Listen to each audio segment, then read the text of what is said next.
Bien, je voudrais revenir quand même sur la caisse d'allocation familiale. Est-elle, oui ou non, en déficit? La branche famille de la sécurité sociale est en déficit. Non.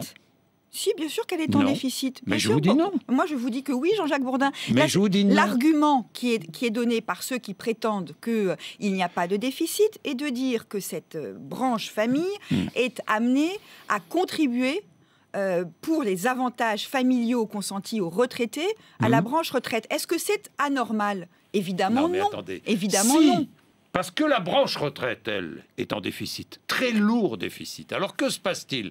Eh bien, on transfère l'argent de la Caisse nationale d'allocation familiale à la Caisse retraite. Mais c'est pas vrai?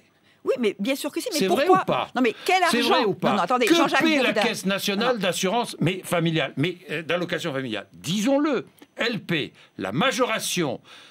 La majoration, vous êtes bien d'accord, hein? Vous savez que quand vous avez eu 3 enfants, père, mère, vous avez une retraite plus importante. Oui, bon, c'est lié à la politique familiale. Oui, c'est la caisse des retraites qui devrait payer, non? C'est un avantage familial. C'est d'ailleurs c'est le gouvernement précédent qui l'avait mis en place en 2009. Oui, donc vous appliquez la même politique que le gouvernement précédent. Nous maintenons cet élément-là. Vous savez, à l'arrivée, l'argent, il faudra le trouver.